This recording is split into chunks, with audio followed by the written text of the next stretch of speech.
My name is Ethan Walker, and until a few months ago, I thought my life had a script. One where I'd grow up with my childhood sweetheart, marry her someday, and live a quiet, decent life with no sharp turns or plot twists. Emily Carter and I were practically attached at the hip since birth. We were born in the same hospital, just hours apart, grew up next door in the same small Oregon town, moved into the same resettlement community after our neighborhood got demolished, and went to school together from kindergarten through high school. For the first 10 years of my life, I followed her around like a lost puppy. She was taller than me, bouger, louder, and way more confident. She liked to tease me, boss me around, and call me my little shadow, and I didn't mind. I was the sickly, quiet kid who couldn't throw a ball or run without getting dizzy. She was the one who waited outside my house every morning to walk me to school, even when she was sick herself. She was the one who stood in front of the classroom door when I got bullied by a bunch of jerks in 4th grade. She was the one who slapped a kid across the face in middle school just because he tripped me on purpose. Back then, I thought she was invincible, like some kind of wild guardian angel with scraped knees and bubblegum in her pocket. And honestly, I was obsessed with her. I was the type of kid who remembered everything, every smile, every tiny candy she gave me, the way she'd fake annoyance when I followed her around during recess but still slowed down so I could catch up. I called her Em even before I realized I had feelings. I called her that when we studied together, when she fell asleep during math class, when she dragged me to school by the sleeve of my hoodie. Somewhere between her scolding me for not bringing an umbrella and me saving the last piece of candy for her even when I wanted it myself, I fell. And I fell hard. It was the summer after we both got into Westbridge High that her mom jokingly said, "You know, Ethan's practically our son-in-law already." I remember the way Emily blushed and ran into my room, trying to avoid the grown-ups' laughter, and how I stood up like an idiot and shouted, "I'm gonna marry her." That was probably the happiest memory of my teenage years. But like all good stories, mine took a nasty turn. It started senior year, the very first day. Our homeroom teacher walked in with a new student, a transfer kid named Ryan Kim. He was good-looking, all sunshine and straight teeth, and he introduced himself with a smile like he owned the place. But then he looked directly at me and said, "Heard there's some bootlicker in this class. The dude who follows girls around like a lost dog." The class went dead silent. Then, someone snorted. Someone else laughed. I sat there frozen as the embarrassment crawled up my neck. Ryan didn't stop there. "What's your deal, man?" he smirked. "You got a sister complex or something? Or are you just special?" I expected Emily to say anything but she didn't. She just sat there, lips pressed tight, not looking at me. And just like that, the ground under me shifted. The girl who once protected me suddenly became silent. Ryan ended up being seated right next to her. A few days later, they were talking, laughing, walking home together. She stopped waiting for me after school. I brought her breakfast one morning like I always did, and she said, "Thanks, but I already ate." Ryan grinned behind her, sipping some fancy porridge, and said, "Ryan can't finish all of this. Next time, don't bring those buns. It's not necessary." My blood ran cold. I looked at Emily for a reaction, but she just shrugged. "Don't be petty, Ethan.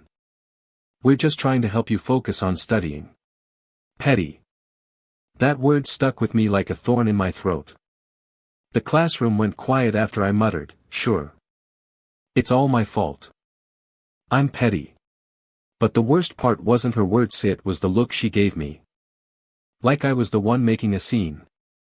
So I took the breakfast back, looked her in the eyes, and said coldly, "Do you think I'm scared of you just because you talk louder?" Emily was stunned. I had never raised my voice at her before. She reached out to grab my arm, and I pushed her away. She laughed awkwardly and said, all right. Give me the buns. I'll eat them, okay?" But Ryan was watching me with this gleam in his eyes, the kind of look a predator gives before it pounces. That was the beginning of the end. Ryan made my life hell after that. He turned every class into a joke at my expense. If I spoke, he'd mock me. If I stayed silent, he'd mock that too. When my allergies flared up and I wore sunglasses to avoid irritation, he ripped them off and yelled, "Look who cried all day." The class laughed. I didn't. I snapped. I punched him square in the face. He fell, red-faced and shocked. Emily rushed over not to me, but to him. And when I refused to apologize, she slapped me. Hard. In front of the whole class. The sound echoed. Everyone saw it. No one said a word. I stared at her, touched my burning cheek, and realized something shattered inside me. So I left. I didn't say goodbye. I walked home in the rain, soaking wet, dumped everything she ever gave me into a cardboard box, and threw it in the trash. The photos, the notes, the little trinkets. All of it. It was over. But just when I thought I could breathe, she showed up at my door, holding that same box in her arms, rain dripping down her jacket. "Ethan," she said. "Why did you throw these away?" I laughed bitterly. "They're my things. Why do you care?" Her eyes scanned my face, landing on the red mark she left. "I didn't hit you that hard," she whispered. "Why is it still like that?" Her voice broke. She reached out to touch me, but I stepped back. "We're just neighbors now," I told her. "That's all we'll ever be." Her fingers clutched my sleeve. "Just because I slapped you? Are you seriously this immature?" "Yeah," I said.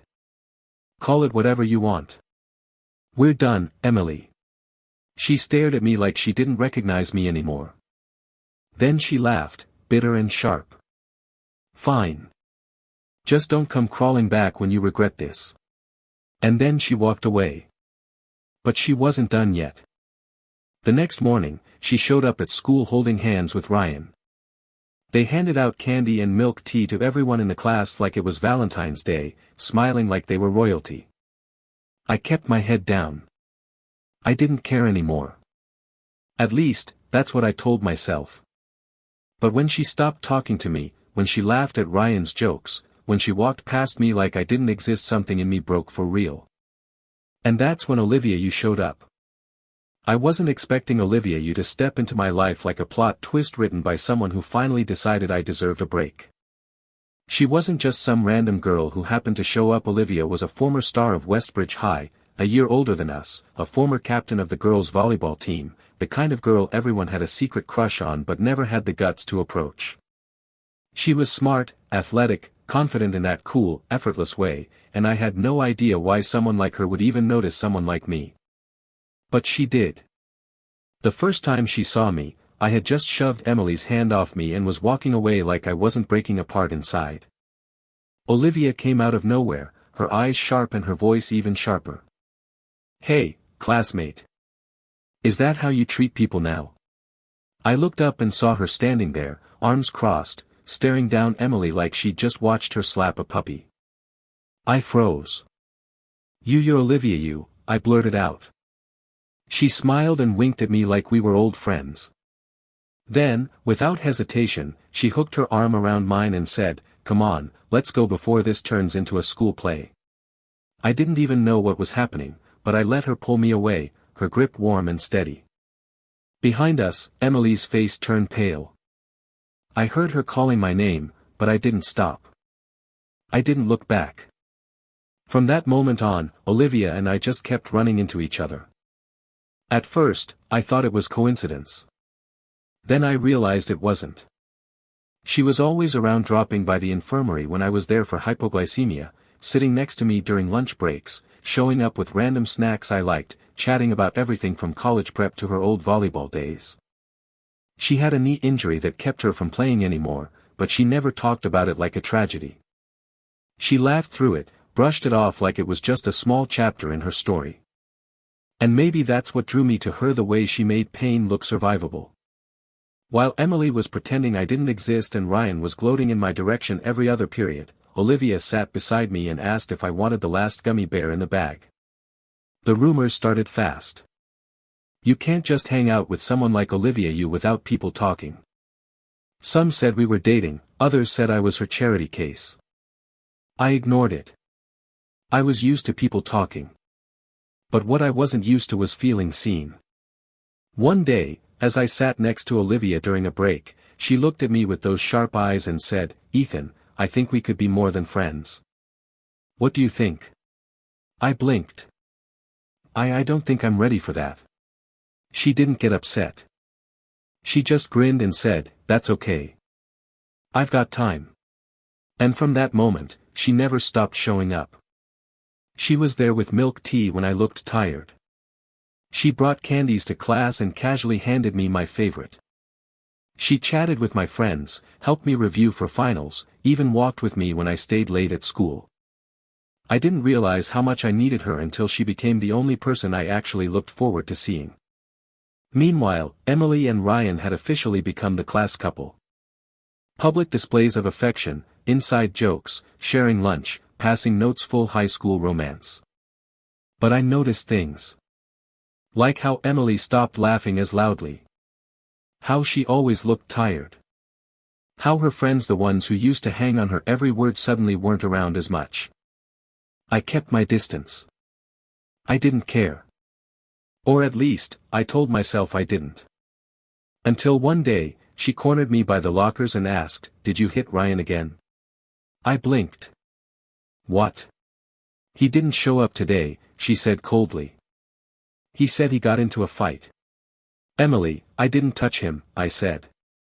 "I don't even talk to him." "Don't lie to me," she snapped. "I know you hate that we're together, but that doesn't give you the right." I didn't let her finish. "You know what's funny?" I said. "You think I care enough to throw a punch for you? You think you're still the center of my world? Get over yourself." She tried to pull me back as I walked away, her grip strong, her tone sharp with desperation. "Ethan, I know you. You're jealous. Admit it. You miss me." "We're done," I said. "This isn't jealousy. It's apathy." Then, right when things couldn't get any weirder, Olivia showed up again like a guardian angel with perfect timing. She looped her arm through mine and said, "Is this guy bothering you?" Emily froze, her hand still on my sleeve, her face going pale. Olivia smiled sweetly, but there was steel in her voice. "You should let go before I call campus security." I took the chance and walked off with her, my heart pounding. I didn't know what I felt anymore: anger, gratitude, confusion, but I knew one thing: I didn't owe Emily anything anymore. A few days later, during PE, I collapsed from hypoglycemia. My vision blurred, my legs gave out, and I hit the ground hard. Before the teacher even reached me, someone was already by my side. "Are you stupid?" Emily's voice rang out. "You didn't eat again? You think you're invincible or something?" I tried to shrug her off, but she insisted on dragging me to the infirmary. I refused. I didn't want her help. Not anymore. "Don't be dramatic," she said. "I'll leave right after." I laughed. "You think I'm gonna die because of a sugar drop? Relax. I'm not your responsibility." "Why are you being like this?" she snapped. "Because I don't want anything from you," I answered. She stood there, frozen. Then, just like always, she stormed off, muttering something about me being ungrateful. When I got to the infirmary, guess who I saw? Olivia. Sitting on the bed, knee wrapped in gauze, her face lit up when she saw me. "You again?" she teased. "What's it this time?" "Sugar crash," I mumbled. She offered me a piece of chocolate. I took it. From that day on, the infirmary became our unofficial hangout spot. We talked about college, books, random dreams. She told me about the time she broke her ankle during a regional game and how she laughed while everyone else panicked. I told her about my old habit of carrying Hello Kitty Band-Aids for Emily, and how I stopped after Ryan made fun of them. Olivia didn't laugh. She just looked at me and said, "You're way more thoughtful than most guys I know." That one sentence felt like healing. But fate wasn't done messing with me. One afternoon, in the middle of class, a loud clang echoed. We turned and saw Emily had dropped a glass. Her hand was bleeding. Ryan reached out to help her, but she pushed him away. Then, like a zombie, she walked straight to me, blood dripping from her finger, and whispered, "Ethan, I'm hurt. Can you give me a band-aid?" For a moment, the room felt frozen. Everyone stared. I looked at her, then slowly shook my head. "Go to the nurse," I said. "I'm not a doctor." She blinked. Her eyes widened in disbelief. I kept my tone flat. "Besides, you've got someone now, right?" She stood there, trembling. I turned away. I didn't see her tears, but I heard her sniffle. The truth? That moment hurt a little. Not because I still loved her, but because it confirmed that she only came back when she had no one else. That night, Ryan confronted me after class. His cocky smile was gone. "Why does she still care about you?" he spat. "What's so great about you anyway?" I didn't even blink. "You tell me. You're the one she picked, right?" He glared at me, his voice shaking. "She's still in love with you, you know. You act like you're above it, but you're not. She hit you once, and you cut her off like she was nothing. You're selfish. And yet she sent you to beg for her," I said calmly. "Tell Emily this, I don't pick up trash I already threw away." Ryan's face twisted, but he didn't respond. And that night, Emily called me from a number I didn't recognize. I answered out of instinct. "Ethan, it's me. I read your diary." My stomach dropped. That old journal, the one I started when we were 10, the one filled with years of one-sided love, of heartbreak, of hope, I had thrown it away in that cardboard box. "I'm sorry," she whispered. "I didn't know you loved me that much." I let out a breath. "You didn't care enough to read it until now," I said. "Because now you feel threatened. Now I'm finally not chasing you anymore." "That's not true," she said. "I regret hitting you." "I never meant." Too late, I cut her off. "Regret doesn't change anything. That diary's meaningless now. Don't call me again." And I hung up. For the first time in my life, I felt free. But that wasn't the end. My birthday was coming up. And Emily Carter wasn't done yet. My birthday came exactly a week after that last phone call with Emily, and honestly, I didn't even want to celebrate it. I was still exhausted from all the emotional whiplash of the past semester, and the last thing I wanted was to be in the same room as the people who had thrown my heart around like it was some toy they could toss and pick up again whenever they felt like it. But my parents insisted. They said turning 18 was a milestone worth acknowledging, that it was time to welcome adulthood with something more than just exam stress and microwave dinners. So they organized a small celebration at a nearby banquet hall, invited some family, a few family friends, and told me I could bring any classmates I wanted. I didn't intend to invite Emily or Ryan. I really didn't. But then I figured, what's the point of stirring up drama over a party? I handed out invitations to the whole class just to avoid the pettiness, and Olivia took one with a smug grin and promised she'd wear something that would make jaws drop. She wasn't kidding. On the night of the party, she showed up in a midnight blue dress that made the lights cling to her like they were enchanted. She looked beautiful, but more than that, she looked fearless. And when she walked in, every single guy in the room stopped breathing for at least 3 seconds. Including me.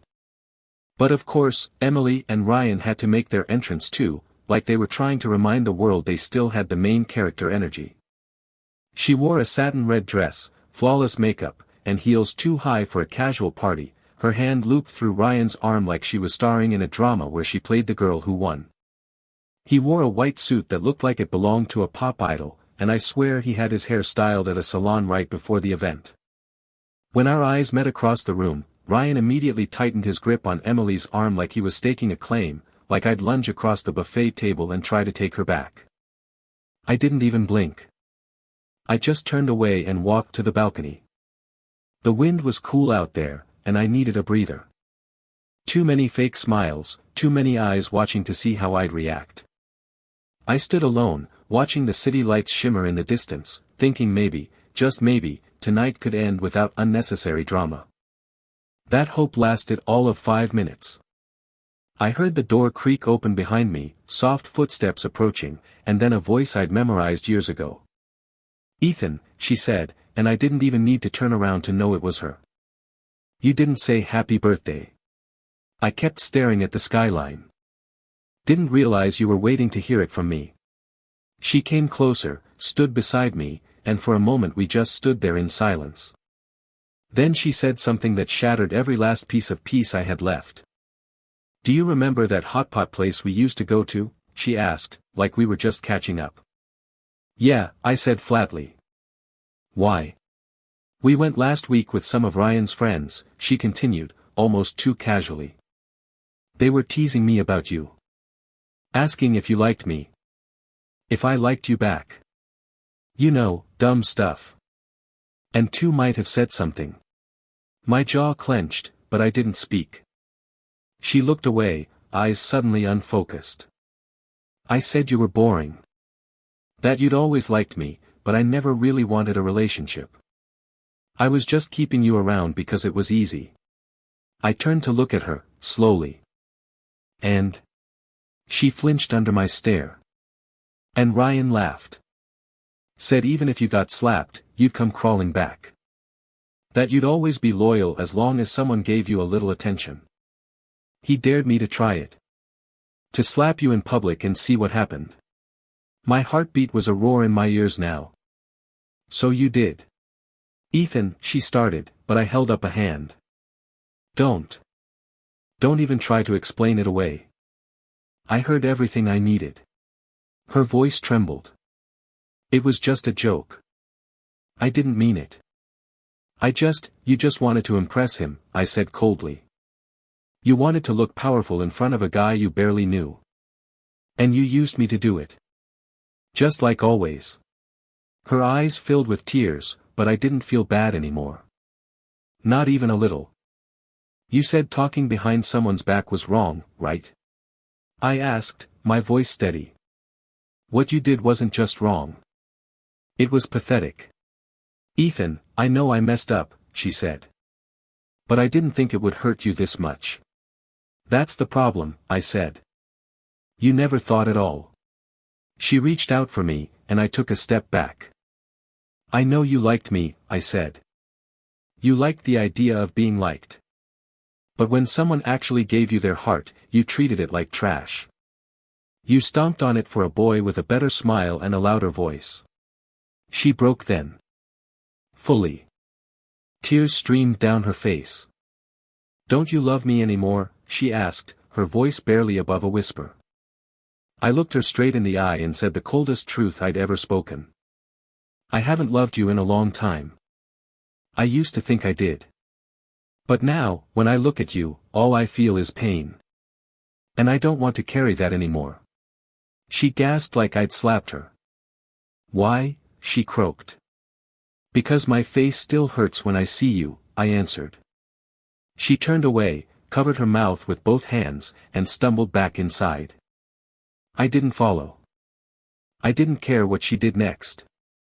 I stood out there a while longer until Olivia came out, wrapped her arms around my shoulders, and leaned against me like we'd always been meant to fit. "You good?" she asked softly. "Getting there," I said. "You look like someone who just burned the last bridge behind him," she teased. "I did," I said. "And it felt good." Olivia smiled, then kissed me on the cheek. "Happy birthday, Ethan." I looked down at her and for the first time in what felt like years, I smiled back without guilt. The next week, I heard Emily and Ryan had broken up. I didn't ask why. I didn't need to know. Ryan transferred out of our class shortly after, and Emily. She became a ghost of her former self. The girls who used to laugh with her ignored her now. She started showing up late, barely spoke in class, stopped wearing makeup altogether. And yet, somehow, she was always around me. Watching me from the hallway. Sitting near me at lunch even when there were other seats. She started bringing me breakfast again, quietly leaving it on my desk without a word. She waited outside school like she used to. Offered to walk home together like we were kids again. I ignored it all. Because I wasn't a kid anymore. And I wasn't going to fall for a recycled fantasy. One afternoon, I finally asked her, "What do you want from me?" She didn't speak. Just stared at me with those wide, sad eyes that used to make me melt.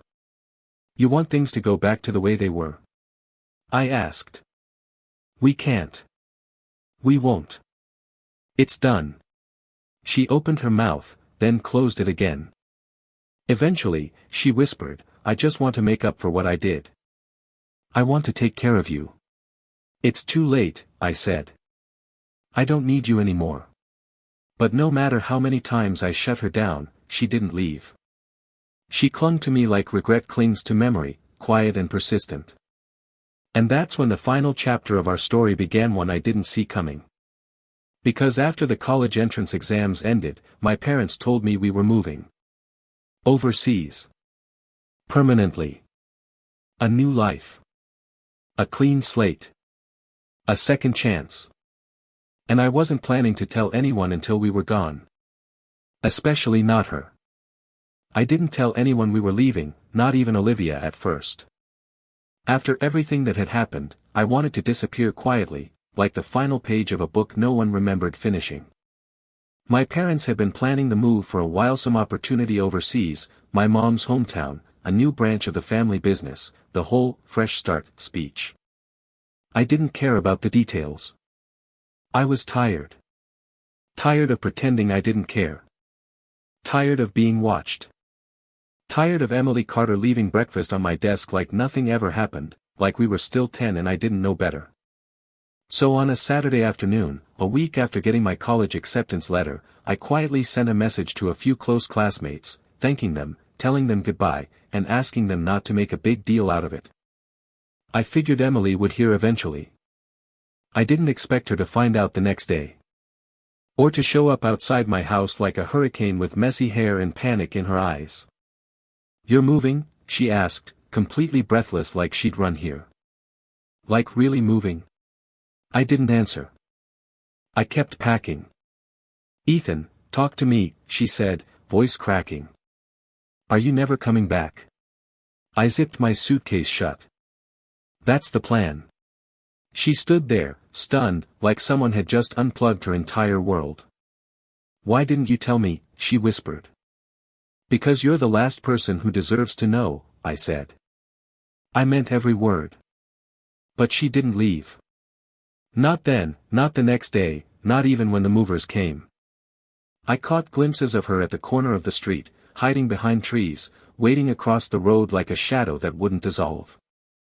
And then, on the morning we were set to leave, she was waiting at the front gate, standing beside Ryan, of all people. He didn't look like he wanted to be there. She looked like she hadn't slept in days. As we loaded the car, she walked up, eyes locked on mine, and said softly, "Please don't go." I didn't reply. I got in the passenger seat. She slammed her hand on the car window. "Ethan, how am I supposed to live without you?" Her voice cracked into something almost childlike. "I know I hurt you. I know.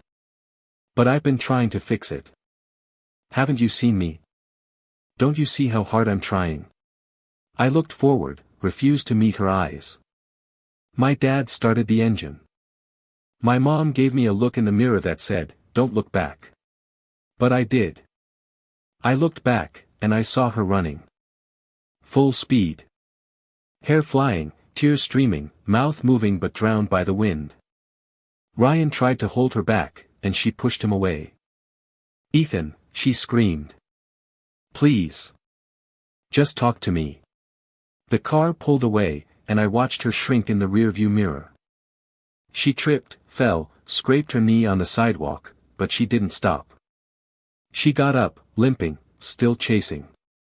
Still screaming. "Don't leave me like this. Please.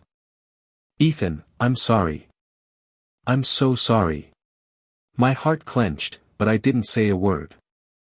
I watched her become a dot.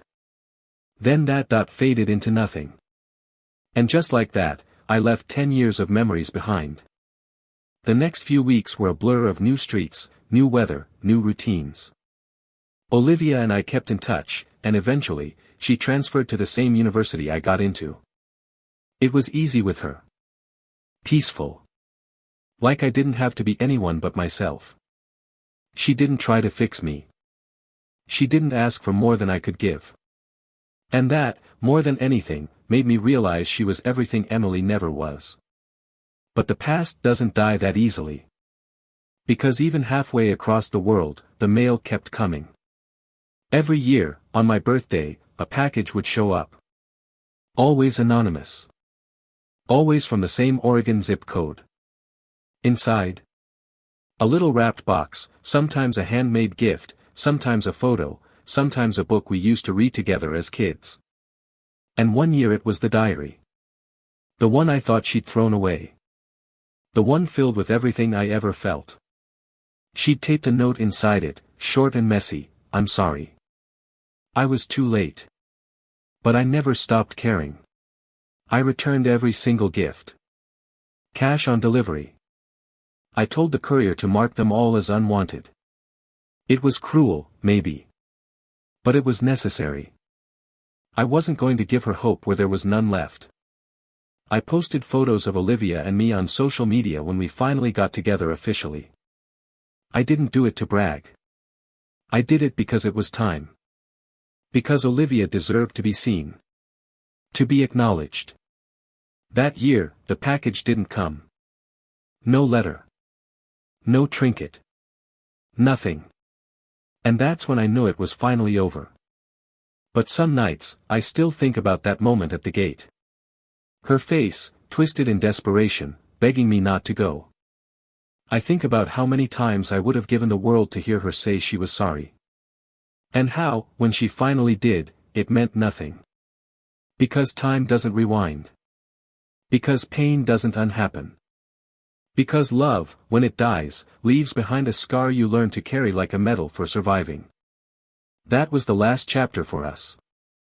Or so I thought. Because just when I had settled into this new life, when the name Emily Carter had become a memory instead of a trigger, someone knocked on my apartment door one rainy afternoon. And standing there, soaked and trembling, was a ghost I never expected to see again. I almost didn't recognize her. She was standing in the hallway, soaked to the bone, her hair plastered to her face, her arms wrapped around herself like they were the only thing keeping her from falling apart. Emily Carter. After all these years, after all the silence, she was here again, like a plot twist no one asked for. I didn't speak right away. I just stared, waiting for my brain to catch up with the scene in front of me. My mind raced with questions. How did she find me? Why now? What did she want? But she beat me to it. "Ethan," she whispered, her voice barely audible over the rain hitting the metal stairwell behind her. "I'm sorry. I didn't know where else to go. I wanted to tell her to leave. I wanted to shut the door and pretend this was a dream I'd wake up from. But something in her eyes stopped mesomething fragile, raw, the kind of broken you can't fake. I stepped aside. "Come in." She moved slowly, as if afraid I'd change my mind. The moment she entered, the warmth hit her and she shivered uncontrollably. I handed her a towel without a word and watched her wrap it around herself like armor. Olivia wasn't home. She'd gone to the library for a late-night study session, so it was just us, me, the ghost from my past, and the silence we hadn't shared in years. Emily didn't sit down. She stood there in the middle of my living room, dripping water onto the floor, her eyes scanning the walls, the bookshelves, the framed photo of Olivia and me on the counter. "You look happy," she said softly. "I am," I replied. She nodded like she expected that answer, like she'd been preparing for it. "I got into a good university after all. Took me 2 tries, but I made it. I studied every day like my life depended on it. I stopped hanging out with the wrong people. I even cut off Ryan after he showed his true colors. It took me a long time to realize how many mistakes I made. I didn't say anything. She kept talking. "I'm not here to ruin anything, Ethan. I swear. I needed to see you. One last time. My heart clenched. Why now? She finally sat down, hands gripping the towel like it was the only thing anchoring her. Because I couldn't move on. Because no matter how far I ran, your name kept catching up to me. Every birthday that passed, every empty mailbox when I expected a return package, I kept hoping you'd reply. That you'd at least say something. Even if it was just to tell me you hated me. Why? I asked, my voice low. After everything you did. After everything you said about me. Why would you expect anything from me? She looked down, ashamed. Because I was selfish. Because I thought you'd always be there. I thought your love was something I could come back to whenever I wanted, like a light I could flick on and off. I didn't understand what it meant to destroy someone until the day I saw you walk away and not look back. Her voice broke. I've spent years hating myself for that. I took a deep breath, trying to keep my emotions steady. Do you remember what you said the day you slapped me? Her lips trembled. I do. Do you remember what I said? She nodded slowly. That we were done. And I meant it, I said. Emily, you weren't just someone I liked. You were my whole childhood. You were the person I trusted with everything. And you crushed that over a joke. Over someone who never cared about you the way I did. She winced. I know. I know. That's what haunts me the most. I didn't just lose you, I killed us. We sat there in silence again. The kind of silence that wraps around your chest and squeezes until it hurts. So what now? I asked. Why are you really here? She met my eyes finally. Because I wanted to return something. She reached into her soaked purse and pulled out a small, worn notebook, the same diary I thought she'd returned years ago, but clearly hadn't. I read every page, she said. Not to invade your privacy, but because I needed to know the depth of what I ruined. I never deserved your love, Ethan. But it was the most beautiful thing anyone ever gave me. I'm not asking you to forgive me. I needed to say it. Out loud. In front of you. My throat tightened. I reached out and took the diary from her hands, holding it like a piece of my younger self. Do you still write? She asked quietly. Not really, I answered. Olivia's helped me move forward. I don't need to write it all out anymore. I just live now. Emily smiled sadly. That's good. You deserve that. She stood up, wiping her eyes. I'll go. I've said what I needed to say. I didn't stop her. I followed her to the door. She paused at the threshold, the storm still raging behind her. Ethan, she said without turning around, if I had chosen you, if I had never slapped you, never hurt you, do you think we would have made it? I thought about it for a second. About all the maybes, all the what-ifs, all the moments that could have turned out differently. Yeah, I said honestly. We would have made it. But you didn't. And that's the part you can't undo. She nodded, her shoulders shaking. I understand. And then she stepped out into the night. I closed the door behind her, locked it, and leaned against it, my head tilted back, my eyes closed. I wasn't angry. I wasn't bitter. But I wasn't broken either. I felt free. Like the final string tying me to my past had been cut. Olivia came home not long after, holding coffee in one hand and her laptop in the other. She noticed the towel on the couch, the extra mug, the open diary on the table. Was someone here? She asked, a little cautious. I nodded. Emily.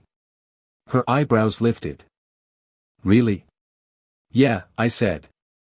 She came to say goodbye. Olivia didn't push. She didn't get jealous or weird.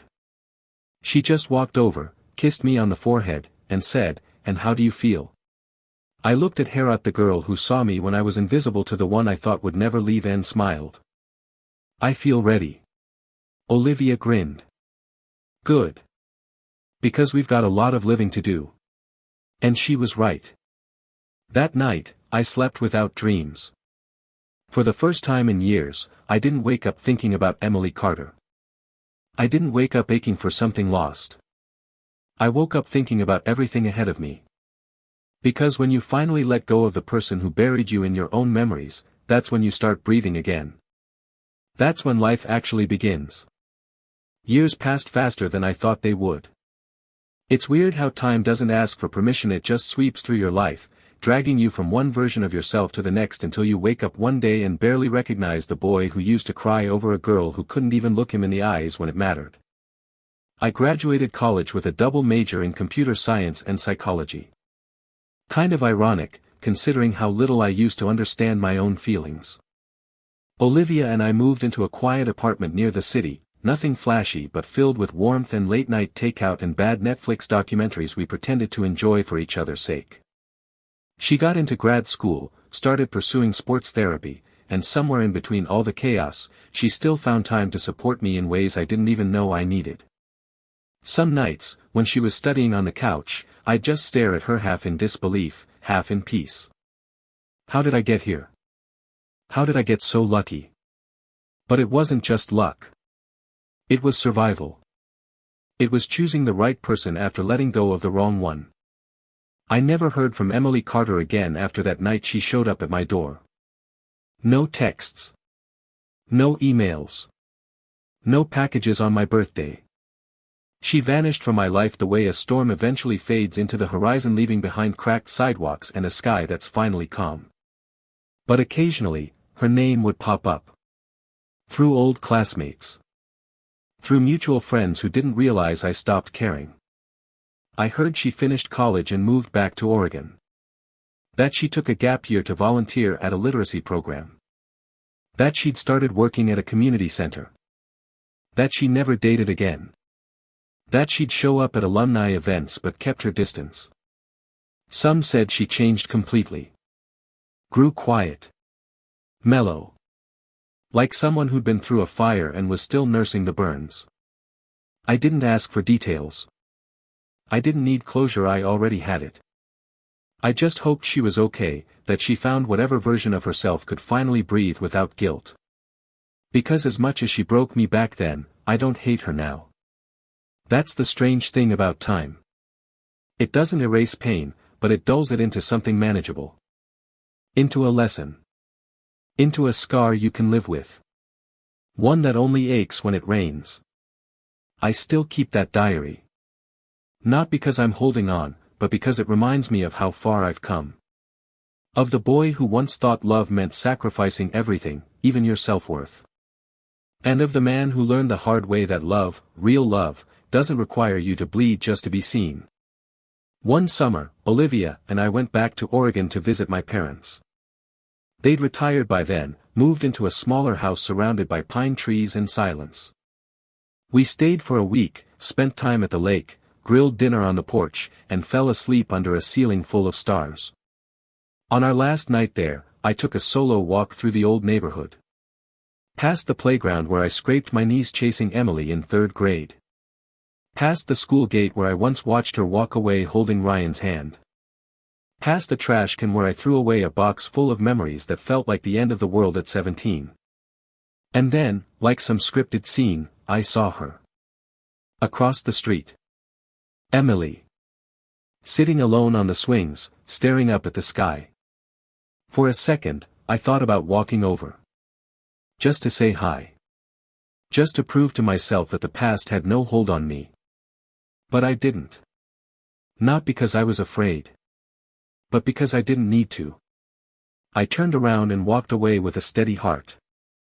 The next morning, I kissed my mom on the cheek, gave my dad a hug, and flew back to the life I'd built, one that wasn't rooted in regret but in growth. Olivia was waiting at the airport with that same soft smile she always had when I came home. We didn't need to talk about the past. We didn't need to bring up Emily Carter's name ever again. We had a future to build, and that was enough. These days, I work for a mental health tech company, building platforms that help people talk when they don't know how. Maybe it's my way of giving back. Of making sure no other kid like me ends up crying into a diary he's too scared to let anyone read. Olivia and I adopted a Doga fluffy golden retriever named Machi who sheds too much and sleeps in the middle of our bed like he pays rent. We fight sometimes. About dishes. About who forgot to set the alarm. About whether the toilet paper roll should go over or under. But we always end up laughing. We always find our way back. Because love, real love, doesn't leave you questioning your worth. It shows up. It stays. It grows with you. I'm not the boy I used to be. I'm not the broken kid sitting in the back of a classroom trying to pretend he didn't hear the laughter. I'm not the shadow of someone else's spotlight. I'm Ethan Walker. And this is my life now. No rewrites. No regrets. Just a long, winding story of mistakes, redemption, and choosing peace over pain. And if I could say one last thing to that younger version of Meth 1 crying in the rain, heart torn open, fists clenched and face burning, I'd say, it gets better. You get better. And one day, you won't be angry anymore. You'll just be free.